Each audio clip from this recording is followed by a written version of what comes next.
You're about to hear something you've not probably ever heard before, that if you remember it, it could change your life. How do you want to feel tonight when you get in your bed? No matter how uncomfortable you are today, you're going to end up in your bed and it's going to be 2 seconds later. Are you going to be proud of yourself for what you did today and how you showed up? Or are you going to feel like, man, I should have just done that? No matter what, time never stops. The person that you become through the uncomfortable moments, through the wins, through the losses, through the hard times, you being able to withstand all of that stuff and get into your bed at night and understand, wow, I can do this. That's what powers me through. That's what makes you who you are. And that growth that comes with that, that's permanent. A lot of people on the internet will tell you that you have to believe in yourself 100%. A lot of people don't take action because they're like, I'm not at 100%. Wow. I just don't feel it today. Maybe tomorrow I will. I always have a little bit of doubt, a little bit of fear, a little bit of uncertainty, a little bit of imposter syndrome. It's always there. As long as you're stretching, as long as you're growing, you're going to have a little bit. It's a human experience. If you give yourself permission to not have to believe 100% to take action, but you only have to believe a little bit more than you don't, like 51%. If you can get yourself to 51% of belief, that'll get you to the first action step. That little action step will give you a little tiny win, and that little win will give you the momentum and the confidence maybe to get to 52%. Maybe one day you'll get to 60, and maybe you'll float at like 85, 90% at some point in time, and then you milk it, then you go, then you drive, then you go right through. But then you might come back down to 51. Yep. And that's what life is. But as long as you're above that 50% level the majority of the time, and you take action there, then you will gain more confidence over time and you will consistently grow. Gosh, this is so freaking good today. Like, I'm like, man, this is so good.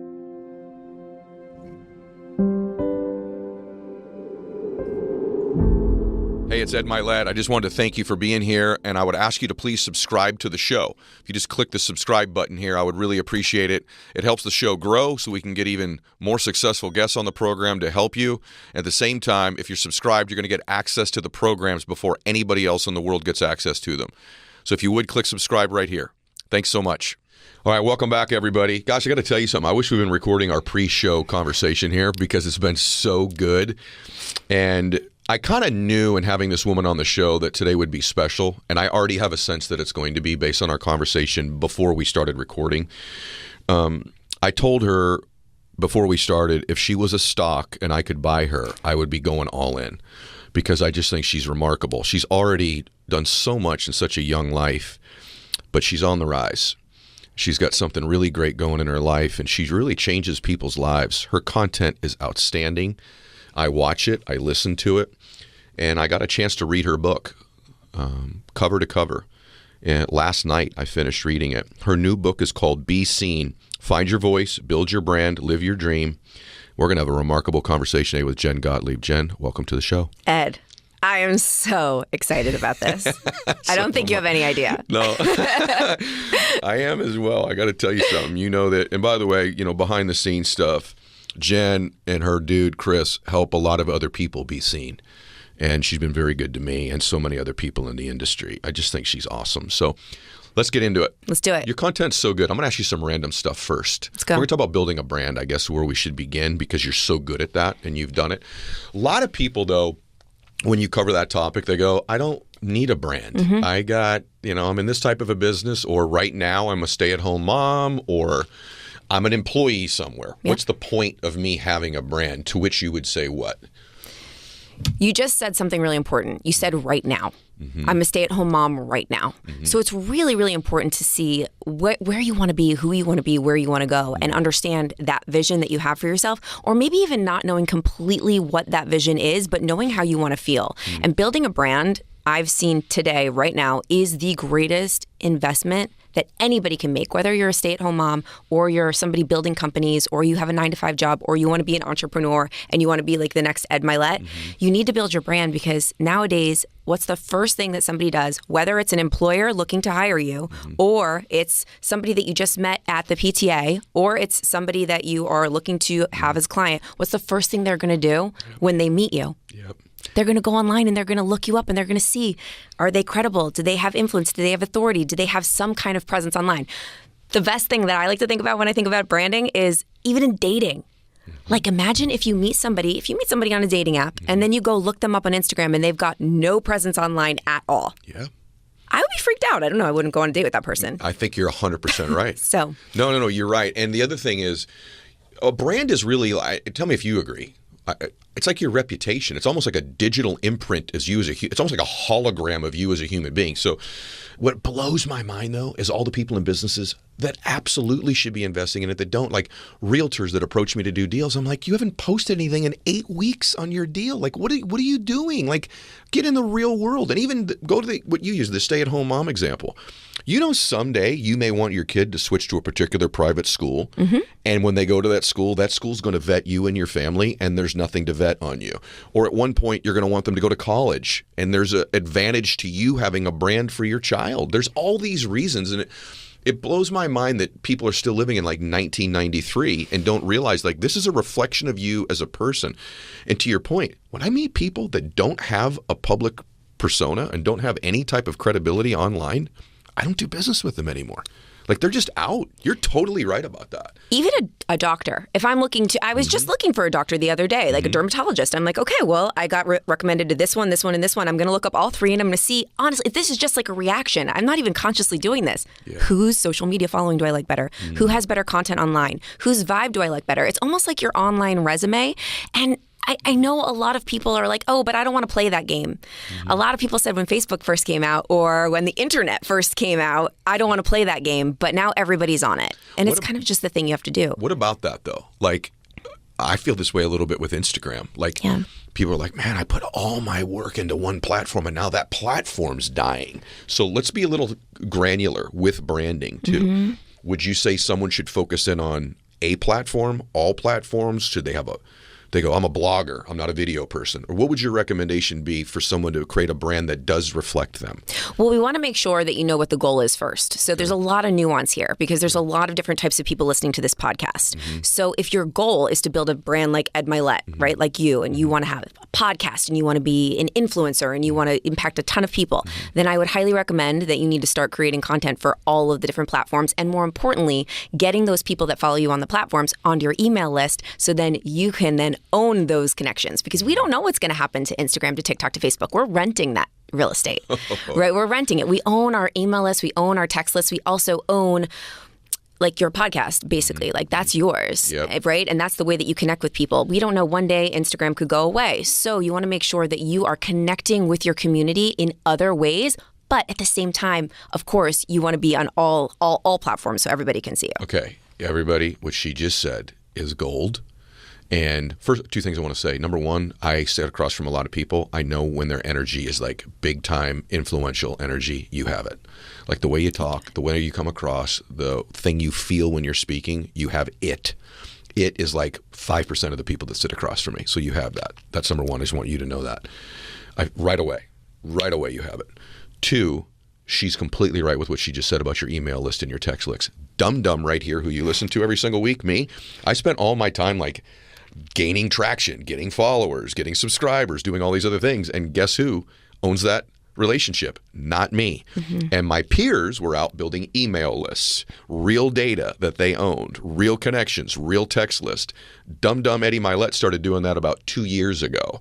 And I've been public person now for about a decade. So she's a zillion, trillion, billion% right about what she just said about the platform, but you getting ways that you own the data and that person is a actual digital property that you can participate with long term. Major truth right there. Major truth. Yeah, but you started, Ed. Here's the thing. It doesn't matter. I think a lot of people are also listening to this right now and they're like, oh, well, I'm too late then. I didn't start my email list. I didn't start my platform. Everybody's got a podcast now. Everybody's got all this now. It's too late for me. And I want everyone that's thinking that, I'm talking to you right now and listening, please listen. It is not too late. You started your email list 2 years ago? Yeah. When did you start this podcast? Probably 8 years ago. 8 years ago. Yeah. So here's another thing. I think a lot of people are sitting around comparing their chapter 1 to somebody else's chapter 20.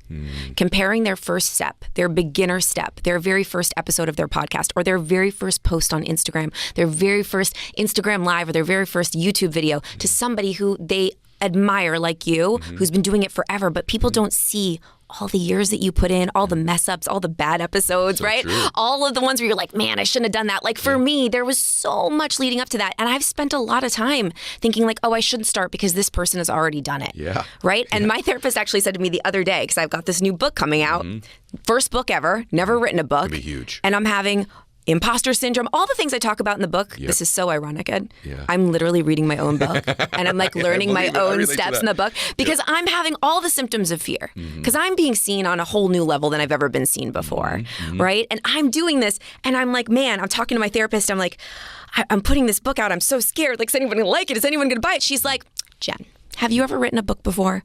And I'm like, no, but she's like, what is your relationship with being a beginner? And I was like, whoa, this is my first book. So if this is your first time putting something out on the internet or building your brand or doing your side hustle or starting your podcast, stay in your lane. Let it be your first time. Let it be messy. Let it suck a little bit and use that as the stepping stones to get to the next and the next and the next. And people love to follow a beginner. You're so right. They love that. They want to root for you. Yes. Yeah. You're not a beginner, but when I met you, you were at an earlier stage. And I immediately knew you were special, and I immediately liked Chris. I immediately liked you. And I found myself the last couple of years like really following you more. I wanted to check in. How's she doing? Is she growing? What's she got going on? She's a world-class speaker already. Her goal is to be the #1 in the world. She's well on her way to doing that. But I even told her when we weren't on, I'm like, well, you've got more presence now when you speak that you didn't have when you started. She's obviously a very gifted communicator, but there's this presence thing you've got. When I started the show, I thought I was late. Gary Vee had 3 million followers already. Andy Frisella, my brother, Grant Cardone, Tom Bilyeu, Lewis Howes, Mel Robbins. There were all these people they already had millions of people. I'm like, who's going to listen to me? You know, my first video I posted got 4 views, 1 like, and my mom was one of the views and didn't like it. Right? My own mom didn't like it, you know, like, so I relate to that very much. I thought I was late. Turns out that I wasn't. There was already like 6 million podcasts. Now there's like 60 million. And you're not late. If you're good, I always tell my kids this. If you're good, the cream rises to the top. Somebody's going to find you. If you're a young athlete listening to this and you're at a small school and you're not getting scouted, if you're that good, someone's going to find you eventually. And that's what's gone on with you. The fear thing, let's talk about that because this is content of the book. I want to give them some of the stuff in the book because I want them to know how good this is. There's a disease we all suffer from called fear, but you illustrate what some of the symptoms of that disease are, so you actually know whether you're suffering from it. So what are a few of those symptoms that you have in here? So most of the time, people think about fear of like anxiety and like, you know, their stomach does a backflip and they're scared, right? Their heart's beating, they've got a panic attack. I've experienced it so many times. But there are other symptoms of fear that show up and you don't necessarily realize that they're fear. Things like perfectionism, comparisonitis, FOMO, but I like to call FOMO not FOMO like fear of missing out, but fear of missed opportunity.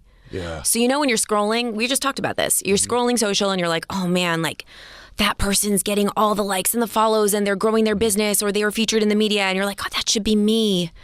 And then this other voice comes in, I can't do that. They've already done it. So then you spiral down comparisonitis and then perfectionism and then analysis paralysis, which is another symptom of fear, where you're like, oh, there's just so many options, so many people doing this. They're already doing it. I'm not as good. And then you've got imposter syndrome. And then it's like, you know what? I'm going to wait. I'm going to wait till next month. Maybe I'll have a better idea next month. Maybe, and then next month comes around. You know what? I'm going to wait until maybe Friday. And fear's whole job is to keep us exactly the same. So it's going to sneak in and it's going to tell us all of these lies. And we can either listen and negotiate with fear. You're right. You know what? I'm going to wait till Friday because Friday seems like a much better day for me to do that first Instagram live or for me to start the podcast. It'll be much better then. I'll feel better. Maybe, you know, I'll get this great, brilliant idea. What I have learned over a lot of experience of being seen when I was absolutely petrified to do so in every way, shape, and form, and every single symptom of fear screaming at me in the back of my mind, don't do it now, don't do it now, is that if you can learn how to talk to fear and embrace it and put your arm around it and understand and know that you're not going to be fearless, you're not going to be able to kick it out of the car, but if you can drive with it there in the passenger seat of your car and do the thing with it there anyway, you take away the power that it has over you. Really good. So I'll tell you a story, Ed. Okay. So this is really when I learned how to talk to fear for the first time. And it's with one of our friends, Lewis. Okay. So that was the first first mastermind that I ever did was with Lewis Howes. And I was in this mansion in Malibu. It was like my very first experience learning from somebody, getting mentors. I was like, this is amazing. Like, I love this. I am vibing. I am here. I am outside of my comfort zone, but I love it. Lewis comes down and he's like, all right, everybody, we're going to go to the second floor because I've got a surprise for you. And I'm like, oh, yes. I love surprises. Let's go. I'm like down. We walk up and I see all of these buckets of ice in front of us, like these big tubs of ice. Now, this is way before anybody was doing cold plunges. Okay, so now everyone that's listening, you scroll your Instagram now, you will see 85,000 people doing cold plunges. It's very trendy. Correct. At this point in time, no one was doing this for fun. And I see this lady pouring these buckets of ice into these tubs, and I'm like, oh, that's a lot of beverages for this party. I literally did not understand what was happening. Right. And he's like, we're going to do ice baths. And Ed, I had a panic attack. Like full on, full body. I'm sure you've had, I have anxiety sometimes. Full on crying, tears. I don't know what it was about that, but I did not want to do this. And so I sat on a bench and I watched all of my friends get in the ice bath, very scared, and get out of the ice bath like they're like a phoenix rising from the ashes, like a different person. And I'm sitting there watching all these transformations happen, and I'm still crying, and I'm still not okay with this. And fear is saying, you can just tell them that you're allergic to cold or whatever. Yeah. You know, I was negotiating with myself why I didn't have to do it. And then I had this thought, and I was like, how do you want to feel tonight when you get in your bed? Because no matter what, you're going to get in your bed tonight. Like, no matter how uncomfortable you are today, whether you do it or not, whether you sit in the ice bath for 2 minutes and it sucks and it's so painful, or you don't, you're going to end up in your bed and it's going to be 2 seconds later. And are you going to be proud of yourself for what you did today and how you showed up? Or are you going to feel like, man, I should have just done that. I should have just been able to withstand the uncomfortableness for 2.5 seconds. So I was like, you know what? All right, I'm going to talk to fear. And at that time, I was reading this book called Big Magic by Elizabeth Gilbert. I know the book. And in the book, she says, go on a road trip with fear and talk to it and put it in the passenger seat. So I'm sitting there in this robe in my bathing suit because I was going to take the photo, but I wasn't going to get in the ice bath. Okay. So I'm like, all right, fear, shut up. I'm like, shut up. I'm going to do this. And I'm like, you're going to sit there and I'm going to drive and you're going to come and you can yell at me and you can tell me that this is not okay, but I'm going to tell you that you're not in charge here. I am. I love it. And I drove. Me and fear, we drove together into the ice bath, and it sucked, and it was painful, and I hated it, but I sat in there for 2 minutes, and I got out of the ice bath, and Ed, do you want to know what I did right after I got out? I got back in again. You did it again. Oh, wow. Because this is where I learned it. When you do the thing you're afraid to do, you take away the power that fear has over you. It doesn't mean it goes away. You just take away its power. I got to tell you, I wish I knew you when I was younger. This idea, here's the brilliance of that.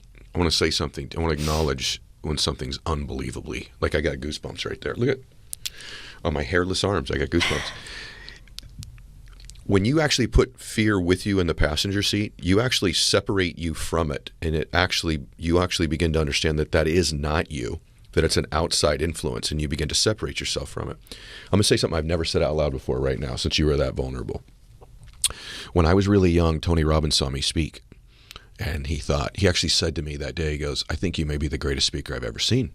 And this is when I was young and raw. And then he goes, let me correct that. He goes, you're the most talented speaker I've ever seen, but there's things you would need to do to improve. Come to my event. And I come to this event, and there's a fire walk. So it's my version of the ice bath for you. And we're in the line, and I'm terrified. Now I'm watching hundreds of people walk down this fire walk, the burning coals thing. Yeah. He does. I'm watching all of them do it. I can't believe I'm telling everybody this, but I think it'll give you hope. And I'm getting more scared and more scared and more scared. But you got your peer group. They're like, you can do it. You can do it. Yeah. And I felt like, I'm in an Adam Sandler movie. And I finally get up there and I lost state. Fear took over. So I started to do it and my feet start to burn halfway through. And I jump off. And I get off about a quarter of the way down the hot coals. I get off and I was like, oh, they're like, you can go back again. And I go, okay. And I pretend to go to the back of the line and I left the event. You did? I left the event. I was gone. It was the first night of a 3-day event and I left it. Wow. And I let fear kick my ass. And that kicked my ass for about 3 years because I I got into bed that night because you are going to get into bed. And I got into bed that night. Here's what's crazy. The event was still going on in the hotel when I got into my bed, defeated, and let fear kick my butt. That's right. I tell everybody that story for 2 reasons. To illustrate how brilliant and right you are. And 2, to give you hope.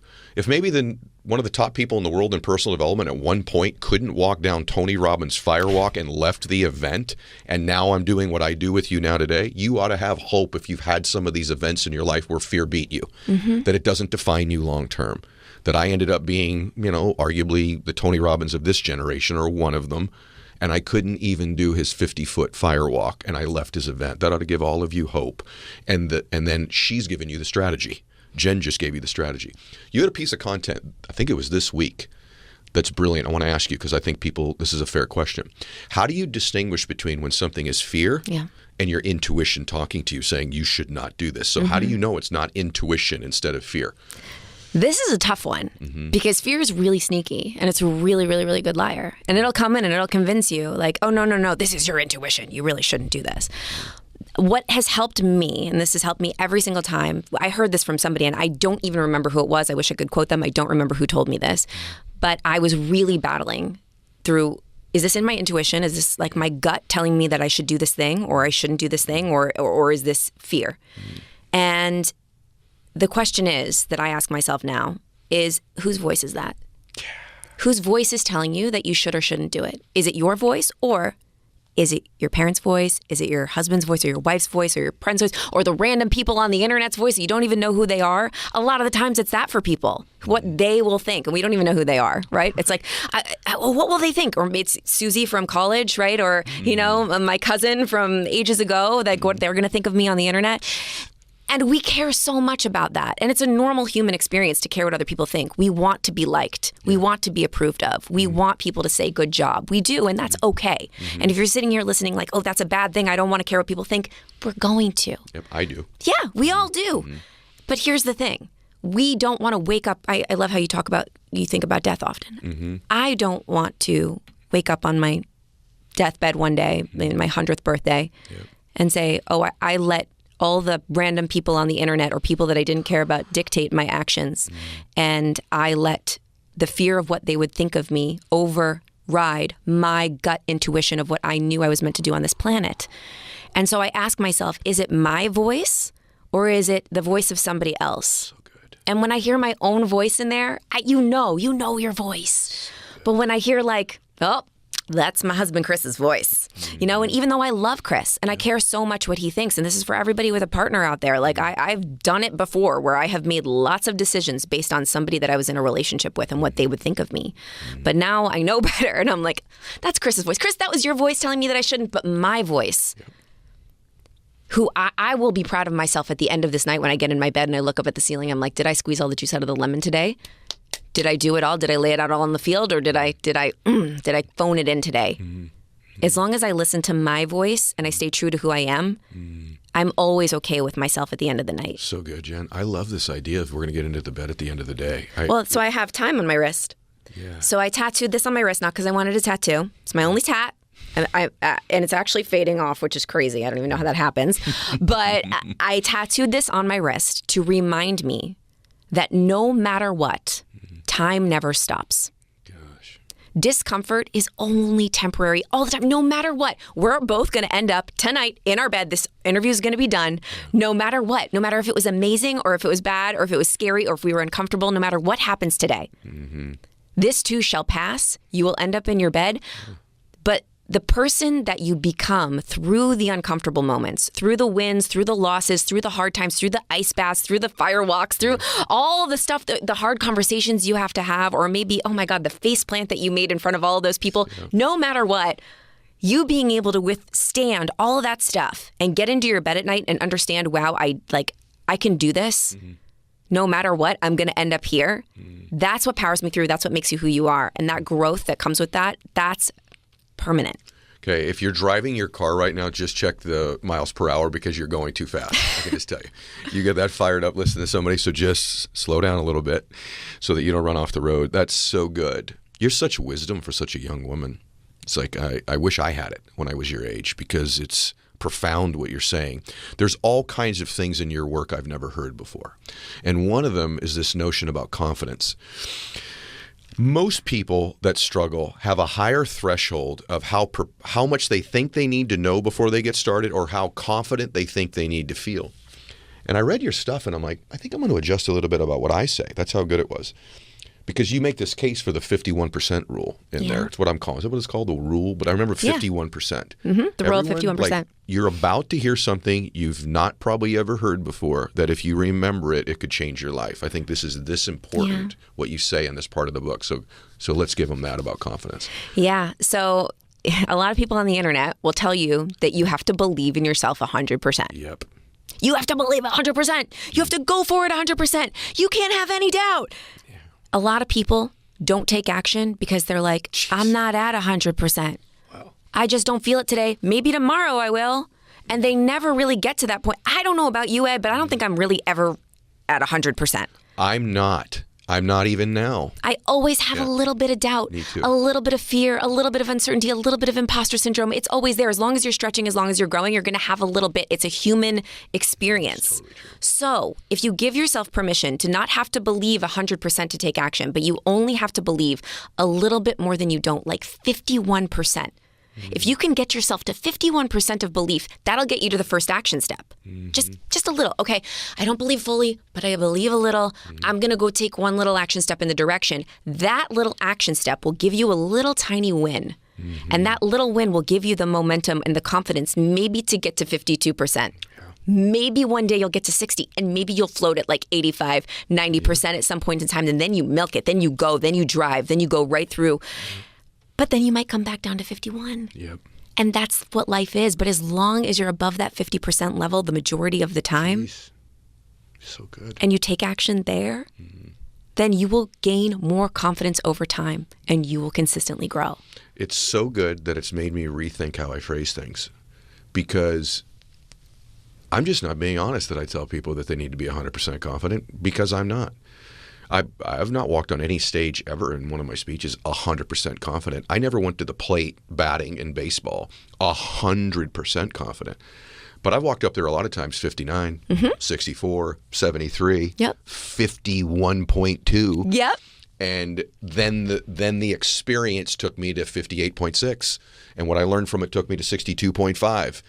And then you're also right. And then every once in a while, you got it going, and then you screw one up, and you're like, I'm back to 51 again. Yeah. And that's part of that's the real. If I'm being honest and to acknowledge your work, that's the real. What she just described is how it really is. And you're right. We're doing people a disservice by saying you have to be 100% confident to make anything great happen. It's just totally not true. No. I have all kinds of friends that have asked somebody out that said yes. They weren't 100% confident the person was going to say yes. So you're a zillion percent true. Here's how good her work is. I'm gonna get into some stuff right now that I do very well that you articulate that I've never articulated before.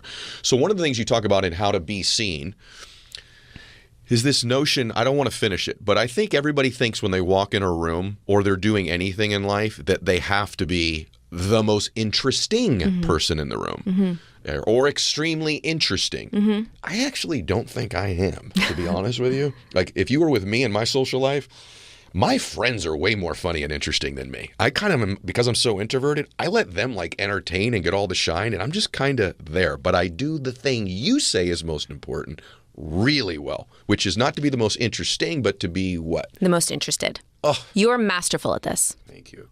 You're masterful, and I learn from you every day. You know I listen to you every day. And I learn the way that you interview people. You make people feel seen like I've never seen anybody make people feel seen in my life. Thank you. You did the first time I ever met you, and we sat down at dinner next to each other at your book launch party, and you made me feel so seen. Thank you. And I was like, he is an expert at making people feel seen. And when you can make other people feel seen, that is when you become seen. And you don't need to be an extrovert. You don't need to be the loudest, brightest person in the room. In fact, I find that the most confident people usually display the quiet confidence. They don't need to be the stars of the show because they can sit back and confidence, you know this, self-trust. That's what it is. Yeah. Trusting and knowing that you have what you need. You've got everything. If somebody wants to come over and talk to me, I'm good. If they don't want to, that's cool too, because I know what I've got. You know, and The cool thing about being an introvert, I'm introverted too. Are you? Yes, incredibly introverted. Really? Because I would much rather just be at home in front of my TV with my dogs and my husband and just chilling than be out at a party with people. However, I love the connection that comes from networking. I love being on stage. I love serving. I love that. That's like, I live for that, right? I think we're very similar in that way. Yeah. However, when I'm having conversations with people, I would much rather ask them a zillion questions about themselves because it takes all the attention off of me. Me too. You know, and I think that people don't like networking because they're like, a lot of people are more introverted and it's exhausting to think of how am I going to pitch myself? How am I going to make people like me? What am I going to say about myself? Forget it. The best way to make someone feel like, oh my God, I loved that person is to ask them questions about themselves. Their favorite topic. Their favorite thing in the world. Yes. So if you can just walk into a room and forget, don't worry about you. Just be really curious and walk around that room thinking, how can I figure out how I can help people in this room? Let me get curious. Let me figure out how I can help people. That's how I've built what I've built. It's amazing because first to hear you're introverted blows me away because your people skills are off the charts. I know I say this sometimes on the show, I'll give somebody a compliment. Two things just dawned on me. One, I'm listening to and I'm like, because I am older in this space and there's a point where like I'd like to play a little bit more golf. So like I do think about how much content I'm going to produce going forward. And like listening to you, there's a few others too, but listening to you, I'm like, oh, this industry is in such a great place. Like the world's going to be great. Like there are people so good now in this space and you're so good. Before I was a public person, just to validate your work, before I was, a public person, the best compliment I would ever get is when someone would play golf with me. And then we would be done. And the next day they'd run into a mutual friend of mine and go, man, I golf with that Ed Mylett guy. I love that guy. What does he do? They knew nothing about me. They knew nothing about me because I spent the 4 or 5 hours talking about that. Also just for me, I already know what I know.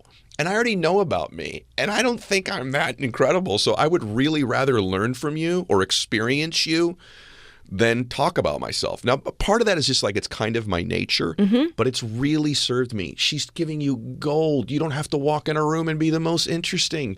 Be the most interested. Do it in an Uber. Do it when you're in a restaurant with a server. You can practice these things with the checker at the grocery store. I practice these things. I'm also just habitually that way.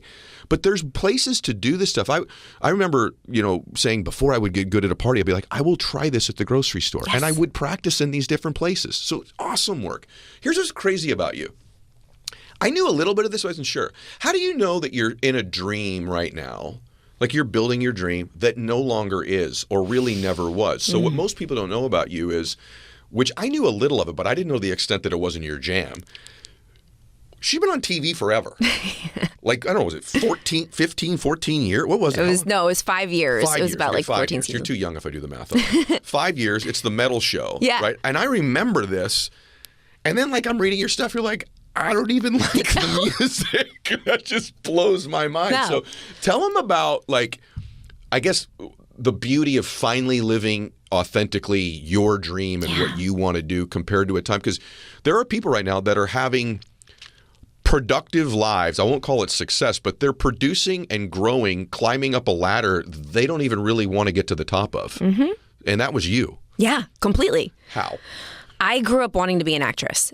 Since I could think thoughts, I was like, I want to be a star. I remember being 5 years old on a stage performing in front of people. And I remember this like it was yesterday, singing and dancing on that stage and looking out at the audience and thinking, I want to do this for the rest of my life. This is the greatest feeling in the world. And so I pursued that. And I thought that my purpose in life was to be an actress, was to audition, get to read other people's lines, sing other people's songs, dance other people's moves, and wait for someone to choose me, to tell me I was good enough to be whatever character they wanted me to play. And I was set on that. And I want everyone to be listening to this that thinks that they have this set goal that maybe they had since they were a kid, because it's really, really interesting how it morphed and how it changed as I consistently took action. And it's okay for it to happen like this. And I followed this path and I ended up doing the Broadway National Tour of The Wedding Singer. Right. And I played my dream role all around the country. And I learned really quickly from doing that I loved performing, but I did not love the lifestyle of being an actor performing around the country. And I almost felt bad because I was like, wait, this is everything I thought I wanted. Wait a second, what does this even mean? So then I came home and I got booked on this show. I got this job about heavy metal music. And I will never forget the day I got this job, like, because I researched and Googled all this metal stuff and pretended I knew about it when I knew nothing. I wore this costume to this audition, and I was like, yeah, I love Metallica. I didn't know anything about it. In fact, they asked me to do my Britney Spears impersonation at this audition, which is really funny that I ironically got the job because I did a Britney Spears impersonation. And that just tells me that you always... when you're your most authentic self, that's when people lean in. Yep. That's when they pick you, and they picked me because of that. Mm-hmm. But either way, I forgot it along the way. Meaning you really were a Britney Spears fan at that time, but you weren't a metal fan, but thank God they asked you about Britney. Exactly. I got it. Okay, exactly. Okay. And they called me. They're like, oh my God, your Britney was amazing. We want to hang out with you. You got the job. Okay. So before I know it, I'm on the show for 5 years, and I am like that metal girl. Yes. Huge blonde hair, ripped up metal shirts, and this entire time, I did not like heavy metal music. That just blows my mind. Oh, and people on the and here talk about building a brand and being seen as somebody that's not authentic to who you are. I had this huge audience of all these people that thought I was somebody that I wasn't, and it was exhausting keeping this up. And I was so out of alignment in my job and in my heart, in my soul. I would wake up every day and I'd be like, Jenny, this is not you. What are you even going to do when this ends? I didn't even know who I was anymore because all of my worth was wrapped up in this version of myself that I had created to please everybody else, to have this job, to have these likes, to have this quote unquote life. And I really spiraled out. It was very bad. That was probably it's crazy that I'm here in LA. I'm actually staying at the same hotel that I stayed at when I would film the show here. We would film at Universal Studios, and I would stay at the London West Hollywood. And just for fun, I decided to book myself at the London. I haven't stayed here since that metal show time as the person that I am today. Oh, I love that. Just to have a moment of, wow, if you would have told me that I'd be doing this. But anyway, so I'm building this. That's awesome. This brand, this version of myself that couldn't have been further from who I really was. And everything exploded. I really believe that when you're out of alignment and you can't get yourself back in, God will step in and smack you back into alignment. And sometimes it hurts a little bit. Yeah. And I lost the show, I lost the relationship that I was in, and I had to start over. Didn't you lose the show and the relationship the same day? The same week. Same week. Yeah, and I found myself in this tiny little room with this apartment with 6 other actors with a window that faced a wall. And because I had no money, I'd spent it all. I was in a really dark place. And I was like, who are you? And I wish that I could tell you that in that moment I was like, I know exactly what I'm going to do. I'm going to start over. I'm going to personal develop myself right out of this. It was bad. And it was literally 51%. So my mom actually came into the city during this very dark time in my life. I lived in New York, and she came in, and my mom's very into personal development. I wasn't at the time. Okay. She gave me this book, and it was called You Can Heal Your Life by Louise Hay. Okay. It's a book full of affirmations. Okay. And my mom knew I wasn't going to read the book because she's smart. And she knew that I was not open enough to read something like that. So she photocopied one of the affirmations and she put it in the book. And I opened the book when I got home, and it said on the back of the affirmation that she photocopied, Jenny, I hope you find yourself again. So I looked at this affirmation by this woman, Louise Hay, and I said, all right, I'm not going to read this book, but I will read this stupid affirmation every single day. That's all I'm going to do. I stuck it on my refrigerator, and every single day I made one commitment to myself to read this affirmation out loud. And sometimes I felt like, this is stupid. It's not doing anything. And sometimes it made me feel a little bit better, again, 51%, sometimes 53%. And I don't know if it was the affirmation or if it was the act of sticking with my commitment every day, but I slowly but surely started to get myself out of my hole. And I started to find myself reading more personal development and listening to more podcasts and going to events and building my life and building a very successful business one step at a time, 51%, 52%, one step at a time. And then before you know it, here we are. And this is where it gets crazy. There's 3 crazy things here, and that I want the listener to hear when it comes to finding your purpose and maybe building a life that you don't think is in alignment with who you truly are. I got this book deal last year. Yep. Okay. And I was pitching I wanted it to be traditionally published, pitching a lot of publishers, getting a lot of no's, getting a lot of people saying, I don't know, I don't really get it. The last publisher on the list of the meetings was Hay House. Louise Hay started one of the most successful publishing houses in personal development, and it's one of the biggest. And I get on this call with these publishers, and I tell them the story of the affirmation. All of a sudden, I'm thinking about it, and I'm like, oh my gosh, Louise Hay changed my life, and that's why this book is here. And they're like, of course. So my book is published by Hay House. And now, so I have to talk about my dad for a minute. I know you're a dad. Yeah. And when I was an actress and I was auditioning and performing, my dad was my biggest fan. Like, my dad was always like you. I know how you are with your kids. Like, front row of every show. Like, always so supportive. He'd come to my shows in high school, and we would have to do our shows in the hallway. And he'd be like, Jenny, you're going from hallway to Broadway. I just know it. Like, I'm so excited for you. And my dad has multiple sclerosis now, so he can't travel. And he can't come see me speak. And the ironic thing is now I'm on stage again doing exactly what I always wanted to do, but in such a different way, in such a more aligned way, in a way that feels even better than I could have ever imagined. And my dad's never really gotten to experience it. And I think we both spoke at this event, possibly. It was a real estate event in South Florida. I got invited to go speak in Florida. And my dad lives there, so my dad could come and see me speak for the first time. So my dad comes to this real estate event and sees me speaking to all these big real estate investors, and he's sitting in the front row crying, and I get off stage and we get in the car, and my dad looks at me and he says, it all makes sense. This is what it was all for. That metal show, the wedding singer, all the auditions, everything, it was all for this. If you would have told yourself back then that this is what it was all going to be for, would you even have believed it? Oh my gosh, that's so good. And I was like, no, Daddy. And he's like, I'm so proud of you. And you can't connect the dots looking forward. You can only connect them looking backwards. So good. And it always makes sense when you connect them looking backwards. Okay. Yeah, I'm trying not to get too cryy here. That's beautiful. It made me think, gosh, that was really good. Sorry. One of the coolest moments in life is when it finally lines up. And so many human beings don't stay pursuing their dream long enough to where it all will eventually make sense. And I love the fact that you stuck it out long enough to where all the rejection, all the hardship, all the looking out at the window that looks at a wall, your dream not being your dream, all the rejection, all that stuff, it lines up. So many of you, if you'll just keep pursuing it and you'll keep trying, eventually it'll all make sense. It'll all line up. But if you quit trying and you keep going for it, you may end up at the end of your life and it never made any sense. That pursuit, eventually God lines up the dots for you and goes, this is what I was doing the entire time. Stay faithful. Stay after it. Keep growing yourself. Keep improving. Get to 51%. Keep taking those actions. That is a beautiful story. And how ironic you're staying at that hotel right now. It's crazy. We're doing the show right now. Well, and yeah, so crazy. And by the way, Ed, I don't know if you know this, but you were one of the very first inspirational, motivational speakers I ever saw. Oh, wow. And I remember seeing you at Summit of Greatness and sitting in like the front row and thinking, I want to do that one day. That's awesome. And now you're crushing it. And now I'm doing, and I'm sitting across from you. And I say this for the person listening right now.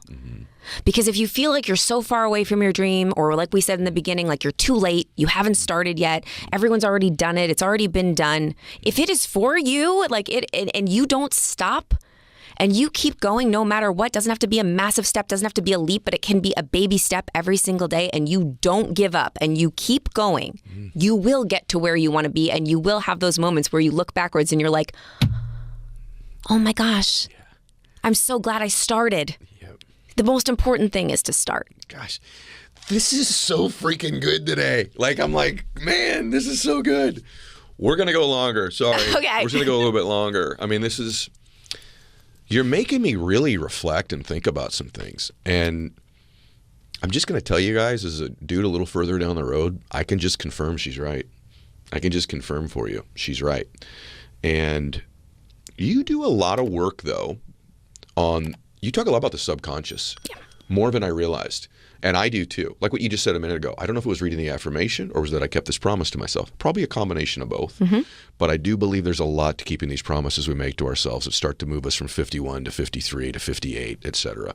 So you talk about in chapter 5 that you talk about seeing the future you, right?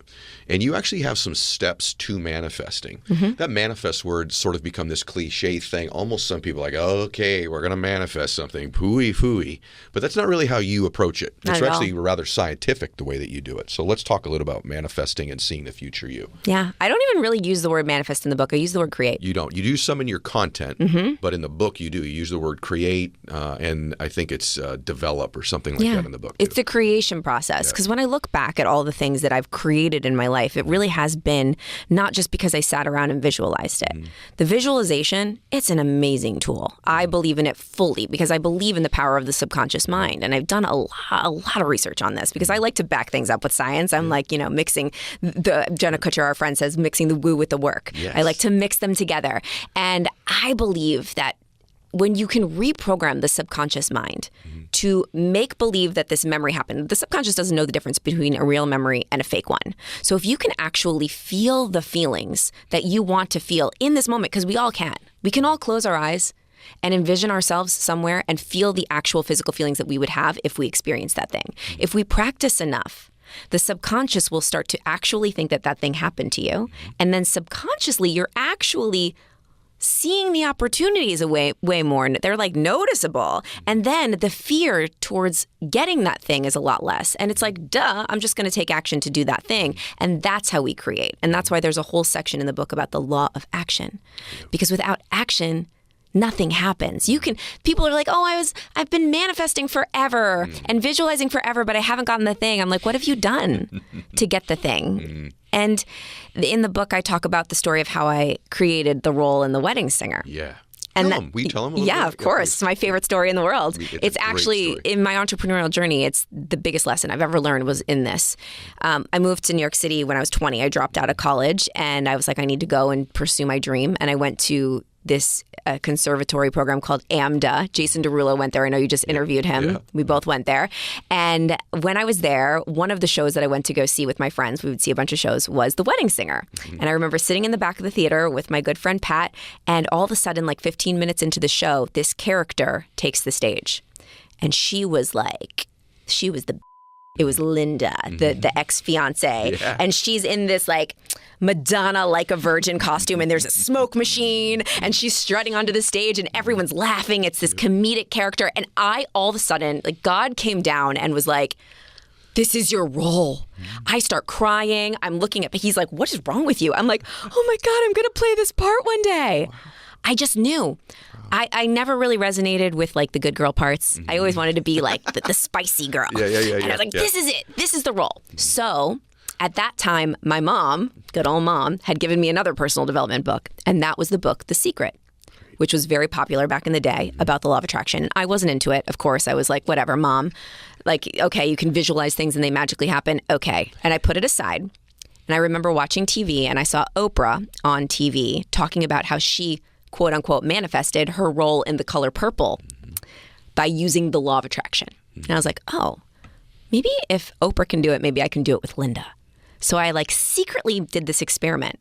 And I was like, I'm gonna do this with Linda. And at that time, I was in school. I was living in like this little 8-foot by 8-foot room with like a twin bunk bed, like no way for me to be on Broadway. And I started visualizing every night before I went to bed. And I would sing myself to sleep, and I would sing the Linda music, and I would see the audience, and I would feel the costume on my body, and I would see the lights, and I would actually experience me playing the part every single night. And that brought me to, in school, I would sing all her songs for all my final demos. And I, all of a sudden, in my mind, like fully believed that this was my role. And that made the opportunity way more prevalent when all of a sudden I saw the audition for the Broadway National Tour of The Wedding Singer pop up. And I had never been to an audition in my entire life, but I had my Linda costume ready for me. I had already picked it out. I was ready to go. I walk into this audition. I sign on my name on the list. I was like 532 or something. There was like 531 other girls that looked just like me.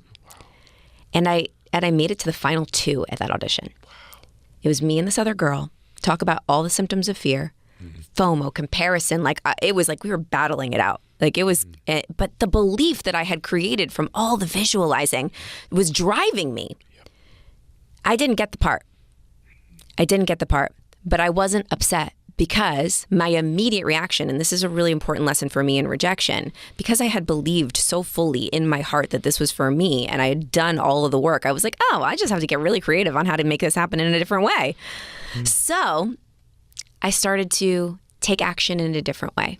And when you get rejected, it simply means you just have to get a little bit more creative and find that redirection to what you really want. Yeah. It fueled me. And so I snuck into a different audition with the same director and I sang the Linda music at an audition for a different show. And I was like, I don't even care. What do I have to lose? And this is a big no-no in the entertainment industry. Yeah. So he comes out of, after I do this terrible thing that I was not supposed to do. Yeah. And he's like, we're not casting wedding singer, but here's my card. Follow up with me when we do. So this is where I learned the power of the follow-up.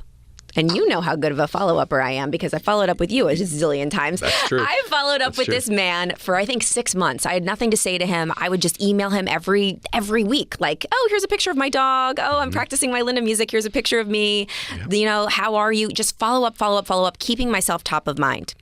Finally, I get invited back to do it again. The same audition process again. I think it was months later.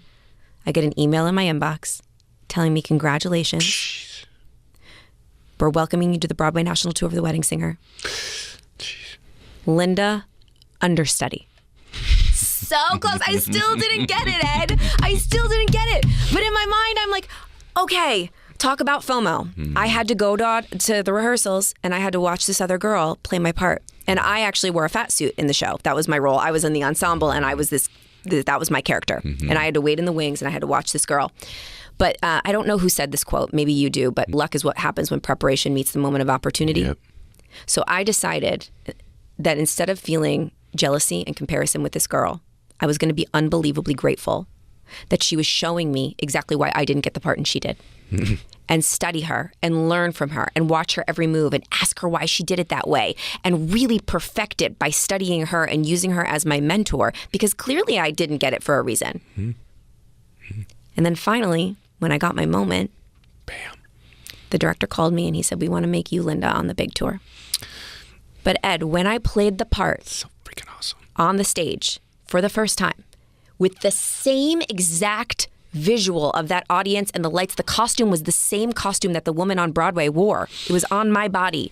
And what I was looking out at was the same visual that I had done in my little twin bed years prior. And I walked backstage and I was like, oh my God, anything that you want, you can create. Yeah. But it's not because I just visualized it. The visualization was the tool. Yep. To keep me going every time I got rejected and heard no and heard no and heard no and heard no and heard no. But it was that drove me. Yep. It was the law of action, not the law of attraction. It's the unbelievable explanation of how it really works. It's both, right? You've kind of merged the law of attraction with the law of action together. Yeah. And obviously you choose the law of action over it. I do too. That your mind moves towards what it's most familiar with, and so does your life. So if something's repeated over and over and over and over again in your subconscious mind, you actually begin to gravitate and move towards it. That's just how life works. Most people just don't invest the time and the reps to do the dreaming over and over and over again, or they do all of that, to your point, and they don't do any of the law of action. In the book, by the way, she gives you nuggets of actions. Like there's this thing you have in there, I think it's where you list like 20 people. Yeah. This is freaking gold right here. By the way, very easy to do. Have no idea why I've never heard this before, but it's freaking awesome. So let's give them that little additional nugget, because this is actually part of the law of action in my mind. Falls under this umbrella. Yeah, and this goes for anyone that has a goal of anything, anything that you want to do, and whether it's get featured in the media or get a role or date someone, get married, whatever it is, this works for you. It's called the top 20 list. And this is in the part about connection and networking and people, because I believe that every opportunity, it comes from a human. It comes from a person, a connection. So we have way more connections than we even realize. We just don't actually take the time to think about them and leverage them and use them. So you're going to make 4 columns on a sheet of paper. I want everybody to do this. Take out a piece if you're driving, don't do it now, do it later. And in the first column, all the way on the left, list out 20 people in your life that have any kind of connection to the goal that you have. Any connection. And this could be someone that you haven't spoken to in years, or this could be somebody that you're very, very close to. Doesn't matter. Don't overthink it. Just write down 20 names, 20 people that could help you. Then in the next column over, You're going to rank each person on a scale of 1 to 10 on how likely they are to help you. So let's say this is someone, a client of yours, that you've helped so much and they have a connection to the thing that you want, and you've provided so much value to them. They're a 10 on how likely they are to help you. So that's great. But let's say you don't really know the person, you haven't helped them that much in their life, then maybe they're a 3 or a 4. Okay, fine. They're a 3 or 4. Next column over, you rank that same person on a scale of 1 to 10 on how influential they are in getting you to your goal. So let's say that client that you love, that you've given so much value to, they're a 10. They also happen to be the editor-in-chief at Forbes, and your goal is to get into Forbes. Whoa, they're a 10. But let's say they know someone that used to write for Forbes, and they're not that influential. Maybe they're a 2 or a 3. You add up each person's scores, and you give each person a grand total score in the final column. And then you sort the scores in descending order. So that means the people with the highest scores are at the top, people with the lowest scores are at the bottom. But here's the most important piece, Ed, because the people at the top, they're easy. They care about you. They're influential. They love you. They want to help you. So you're actually giving them an amazing gift by reaching out to them and saying, hey, could you help me? Because it makes people feel good when they're able to help people they care about. It's true. Right? So when you can ask for help and give them an opportunity to help you, they're going to feel awesome. They're going to be excited about it. But the people on the bottom of the list, those people, you can't just really reach out and ask for help yet because you haven't really garnered the relationship. You haven't provided enough value to them. Yeah. You need to put in the gives. You need to create the law of reciprocity. So instead of asking them for help, when you get to their name on the list, you're just going to consistently start to provide value to that person. Outstanding. Keep going. Yeah, just consistently. And it's not just once. I think people make the mistake. They're like, oh, I did something for him, and then he never did anything for me back. The thing that separates great relationships from the ones that are kind of just like an exchange, like the long-term ones where it's giving, giving, giving forever and just a really beautiful experience in life where you work together forever to help each other, is those relationships are built over consistent gives. And it doesn't have to be a huge financial give. It could be as small as commenting on their post every day or sharing their podcast or writing a great review for their book or doing something tiny or sending them a little small gift when something cool happened in their life that was really thoughtful. Give value consistently and watch those relationships end up with higher scores. And if you consistently do that and work your own network, you will be able to accomplish absolutely anything that you want in your life. Okay, that is unbelievably good. And by the way, exactly what she does. It's exactly what she does. That is, this is a content-rich episode, isn't it? I mean, that's exactly how you live and what you do. A couple more things, because this is just so good, you guys. When I get somebody with this much stuff, I want to make sure that I get the most out of you. And by the way, here's how you can pay her back, by the way, for all the value you're getting today. You got to go get the book. You got to go get Be Seen. Depending on when you're listening to this, you could pre-order it. But for most of you, depending, I don't know when this is necessarily going to come out, just go to Amazon and get the book, or go to Target and get the book, or go to Walmart or Barnes & Noble and get a few of them. It's one of these books, particularly because if you are listening to this near the holidays, like what a gift to give a dreamer in your life or somebody who just wants to improve their life. Okay, there's 2 acronyms in the book. I like them both. I'll give you the time to cover them both. Okay. HOPE and CIA. Yeah. So they'll remember these. I like stuff you can remember like that. Yep. So HOPE and CIA, everybody. You'll remember this. It's gold. Okay. Okay. Let's talk about Hope first because it's the name of your island. Yep, that's and right. I'll never forget that. By the way, I forgot that. You just reminded. It's actually weird. I forgot that. You're right. Okay. Yeah, we were sitting there. You're like, I got an island. It's called Hope. I was like, great. That's the best word in the world. Perfect. So the reason that people aren't being seen. So if you were sitting here listening to this right now and you're like, Jen, I know I'm totally that person that's like, I want to create content. I want to put myself out there, but I'm scared. It's not because you don't know how to do it. You know how to do it. Yeah. It's because you're afraid of what other people will think of you. And that's normal and that's natural. And I know we already have agreed that this comes up for us. Sure. So this is how I move through that. Okay. I focus on the acronym HOPE, which for me stands for Help One Person Every Day. Because the reason that we get so nervous and scared to put ourselves out there is because we're focusing on us. What we look like, what we sound like, if we're good enough, if what we're saying resonates enough, if we look okay, if they're going to like it, if they're going to follow it. It's all about us. But in the reality, if you're creating content that helps people, it's not about you. It's for the person on the other side of the phone. It's for the person that's listening to this podcast right now. And if you were just sitting with a friend or a client and they were asking you for advice, you wouldn't get nervous. You wouldn't be obsessed with yourself. You wouldn't be scared. You wouldn't be like, oh my God, I'm so worried. I'm just not going to press go because I'm scared of what people will think. You would just pour into that person because you want to help them. So for me, I just think every day when I wake up, I'm like, okay, even when I wrote my book, I sat there and I thought of my girl that I was helping. I thought of her, and I would just talk to her. And you can probably read the way that I wrote that book is very much my voice talking to somebody. It's true. Because I used this strategy of helping one person, and I just tried to pour into her and help her because it took away my nerves. So if you're struggling to create content or to be seen, understand that it's not about you. It's actually your responsibility to be visible. Because every day that goes by that you're not making yourself visible to that person that needs your help is another day that that person's going to go buy from someone else or listen to someone else who's not as good as you and doesn't care as much as you because you're too in your head or insecure about what you look like and what you sound like, which doesn't even matter at the end of the day or at the end of your life. When you're looking back, does it really matter what other people thought? No, it matters what you served, how many people you helped, how many people you impacted. So it's about the other person. So good. Talk to them. Help them. That's hope. That is bananas true. Just want to say, validate your work again. When I'm really nervous before I speak, I do two things. I pray, and then I literally shift and go, this is about one person in this audience today that God's going to use for me to help. This is not about me today. It's about that precious human being who God will use me to say something or do something today to help them, and it immediately gives me peace, comfort, serenity, and focus. So that's how brilliant that one is. Can we get really meta for a second? Because you probably did that the day that you spoke, that first time that I ever heard you. Okay. And I think about it this way. If you were too scared to get on that stage and speak, and you were too in your head or too insecure and didn't want yourself to be seen and didn't say that to yourself, if this is about one person, maybe you wouldn't have been on that stage. And if you weren't on that stage, maybe I wouldn't have gotten in my head that I wanted to be a great speaker like you, and maybe we wouldn't be sitting here having this conversation, and maybe somebody wouldn't be listening and be able to get the value that they needed. And that's how it works. Thank God you were visible to me. So what an honor to even think that I was a speck of sand on the beach of you becoming what you are right now. That's so great to hear. Well, thank you for telling me that. Thank you. Thank you. And thank you for being you. As corny as that sounds, I'm just sitting here going, the world's in such good hands. It's just, and we're in such good hands. So thank you for telling me that and for pointing that out. All right, becoming a CIA agent. Yeah. You guys will never forget this. It's just too good. So becoming a CIA agent. Yeah, so this is where the book gets more tactical, talking about the importance of building credibility, influence, and authority when building your brand.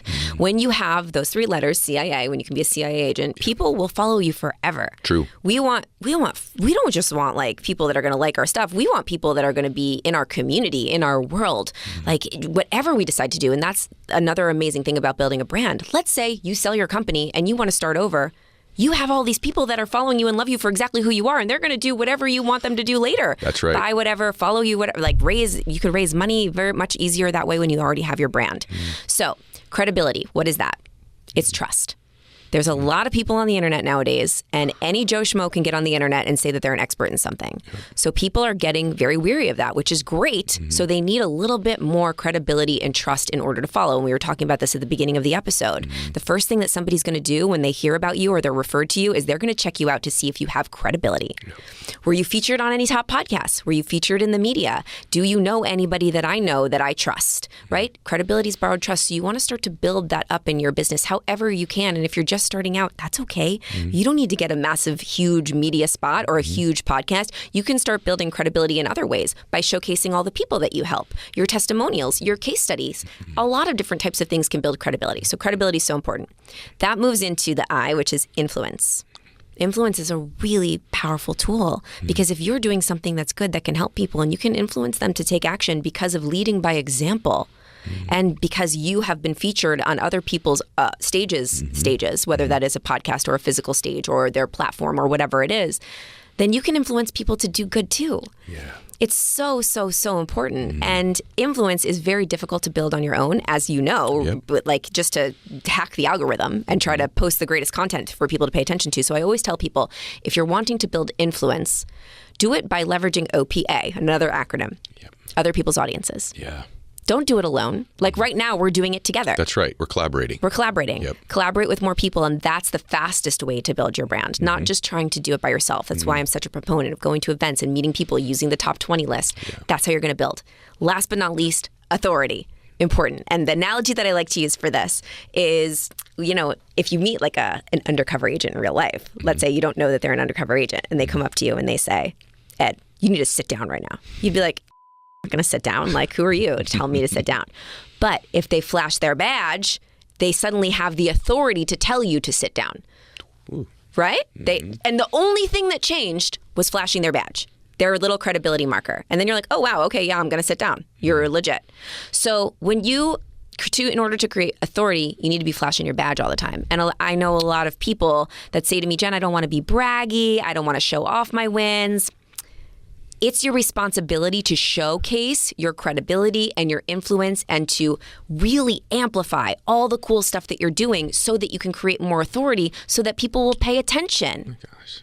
You need to be flashing your badge all over the place. And it's not because of you. It's because the more that you can amplify your authority, the more impact that you'll make and the more people you'll be able to help and the bigger your brand will grow. This is freaking outstanding. It's so true. She does a unique hack on her social, by the way.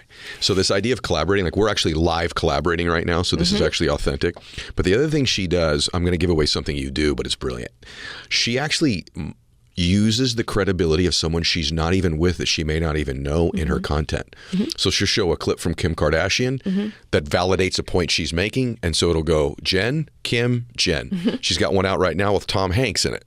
And I'm like, this is so brilliant because to some extent, you're morphing, to some extent, their badge is being flashed in your content. And now you're starting to build a little bit of that as well. So it's not the same as collaborating, but it's not completely separated. It's a credibility piece. It's a visual. It's over time you begin to see these people as similar and the same. And so she just does.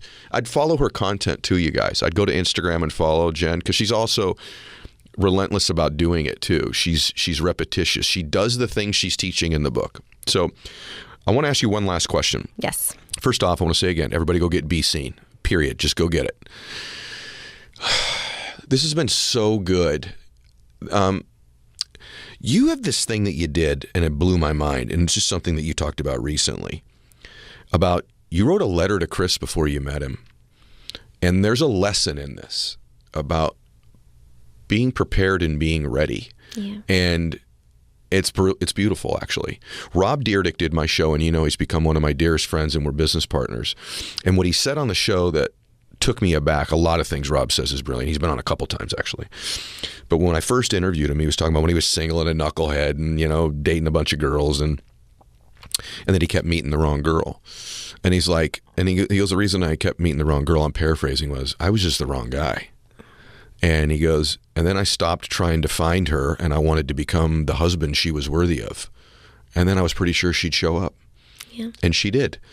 And you have your kind of version of that as well. And I think this is a lesson of how to, I'll use the word manifest myself, but how to make something that's a dream, even a vague dream to some extent, a specific, tangible, real reality that you then live that reality, which is what you're doing now. You're doing it in your business life, in your personal life, relationships like you and I have, and obviously the most important relationship you have on earth here, the one you have with Chris. Yeah. So would you just finish with that story, because I think it's profound. Yeah. It's probably the most profound story that in my entire life. When I was building my business finally, right after that metal show and after Wedding Singer, and I started to actually become an entrepreneur, and I started to build this life for myself. I had my own apartment in New York City, and everything was really good. And the thing that was missing was love. And I was single for a really long time. And I remember going to an event, and it might have been the event that you spoke at. One of the speakers told us to close our eyes and do a perfect day exercise where we visualize our perfect life. And I had no idea what was going to come up. And I closed my eyes. This is exactly what I saw. I swear to God. I closed my eyes and I started visualizing, and I opened them up, and they told us to tell the person next to us what we saw. And I was like, well, I have a husband, and we run a company together, and we travel all over the world together, and we speak on stages, and we're madly in love, and we're kind of like Jay-Z and Beyonce. And then I said, and then I'm kind of like a combination of Tony Robbins and Britney Spears, because I get to wear really amazing outfits and dance on stage and then also impact people. And that was exactly what I saw. And this was when I was a personal trainer. My company was in fitness, and I was just dreaming and trying to build the life that I wanted. So after that event, I went home and I was like, I'm going to meet this Jay-Z guy. I'm going to do what I did with Wedding Singer, and I'm going to create him. So I took this picture of that I found in a magazine of the back of a guy's head. He was like holding a baby looking out at the rainforest. And I was like, this is going to represent my guy. And I put it on like a board, like a vision board right over my desk. And every single morning I would look up at this guy and I would talk to him. And I would be like, hi, my love. And I'd be like, I can't wait to meet you. I can't wait till we travel the world together. I love you so much. And I would practice loving him. And I would practice being the person that I needed to be in order to love this man. And this man, in my mind, was into personal development. I didn't know anyone into personal development at that time, except for the people that like went to the events with me. He was an entrepreneur. I knew that he had a kid. I didn't know why. I just knew that I wanted someone that already was married and had a child. I knew he was funny. I knew all these things about him. And we would have these conversations every day. And Ed, I believe what this did for me is it made every bad date less bad. Because I had this relationship with this fake guy that I was talking to every day. And I was like, oh, it's not you. I know who my guy is. I talk to him all the time. So I would write him letters. I'd go for walks with him where I would walk around New York City listening to music. On a Saturday night, I wouldn't go out with my friends. I'd be like, I'm going on a wonder walk, I call them, with my future husband. And I would envision talking to him and what I would feel like when we were together. And I was practicing the way that I would feel in this relationship so that I believe this was subconscious reprogramming. Because when Chris finally came into my life, and it was through a lot of crazy, weird events that brought a lot of dare of the day and action taking, it's all in the book, of how I got myself to meet this man. When I met this 6-foot-tall entrepreneur that has a beautiful daughter and lived on the Upper West Side and was into personal development, our first date, we walked around Central Park and he went and bought me all these personal development books. And we talked about the law of attraction. I was like, what is going on right now? And I was like, duh. I didn't push him away like I did a lot of other men in my life. I was ready for him. I had practiced. I had these letters that I was ready to give him. And the crazy thing is that we went to this, we met, and 2 weeks later we went to this wedding together in Des Moines, Iowa. It was for New Year's Eve. I was supposed to go by myself. And every year on New Year's, I have this tradition that I do with myself. I've been doing it for several years now, where I write myself a letter from my previous self. So December 31st, I'll write myself a letter to myself next year. I'll seal it up and I'll put it away and I won't read it. And the letter is usually congratulating myself for all the things that I did that year. I had this letter that I had written a year before, and I'm with Chris. We just met 2 weeks ago, fell in love. We're sitting there. I'm like, I got to read this letter that I wrote to myself a year ago. I don't know what it says, but I got to read it. And he's like, okay. So I open this letter and I'm sitting next to him and it says, "Dear Jenny, I'm so excited that you're sitting next to the love of your life right now. Give him a kiss for me." And we can get even crazier. There was a second part to this vision when we were going on our quote unquote walks together, which now we go on together in real life all the time. And I'm like, oh, now you're really here. You weren't here before, but now you are. I would envision that we lived in this very specific apartment. And when I was a personal trainer, I would train people in this apartment building. And it's so beautiful on the Upper West Side. And I would tell the doormen every time I would walk in, I'd be like, I'm going to live here one day. You better believe I'm going to live here one day. And they'd be like, okay, whatever. And so part of my vision is I would talk to this guy and we were going to live in this building together and we were going to be entrepreneurs and build a business and be so successful together. And Chris and I ended up actually building the company and becoming very successful together in our own businesses, and then coming together and building a company together, as you know, that we built.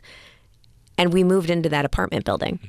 And we were able to get it together. And we moved into the exact apartment that I had envisioned, me and Vision Board Guy were going to live in together.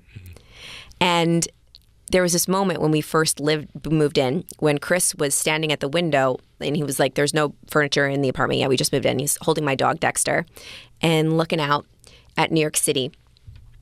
And I looked at this image and I'm like, why does this look so familiar? It's whatever. I took a picture. I'll show you after we're done. I looked back at the Vision Board Guy, and the Vision Board Guy was holding a baby and looking out at the rainforest, and it was the back of his head. And again, to go back to, it's usually what you want or maybe something so much better, but you have to just allow it to unfold the way that it's supposed to unfold for you specifically. And for me, my dog's way better than a baby right now, and New York City's way better than the rainforest. But it was the exact same image that I stared at and talked to. And I don't believe that was magic. I believe that I practiced receiving it for so long that I subconsciously took action to get that and make that all happen, really with a combination of my conscious, my subconscious, and a little bit of magic, and I believe a little bit of God, right? I always believe in that. to then, now if you look at my vision, which was like the whole Britney Spears, Tony Robbins thing, it's crazy. Like now I walk out, a lot of my walk-on songs for speaking is like Baby One More Time. And I just like a lot of throwbacks to that. It's really cool. Yeah. People cry on my show. I usually don't cry on my show. So you got me twice today, but that one of congratulations, you're sitting next to him. Oh my gosh. That was awesome. I pray people stayed to the end of the show because every minute was gold. But that right there, that's other level stuff right there. That's like the best of the best of the best right there. Exactly. I've cried I think 3 times ever on the show, and you just got me to do it twice in one episode. So Sasha's back there. She knows. You're incredible. You're outstanding. You're a world changer. And now I really want to buy that stock if I please could. Thank you so much for today. On behalf of several million people, thank you. Today was awesome. Awesome, awesome, awesome. I love you. I'm proud of you. I love you. Yes. And this was seriously, this was a creation. We're living in it. So if you're listening, this is about you right now. Whatever you want, you can create. Just keep going. Gosh. Oh my gosh, this was good today. All right, you guys, go get Be Seen. Share this episode. Go get the Power of One More when you're grabbing that. And you know what? Take action on the stuff that we covered today. It can actually alter the direction of your existence here on this planet if you take these steps. God bless you, everybody. Max out.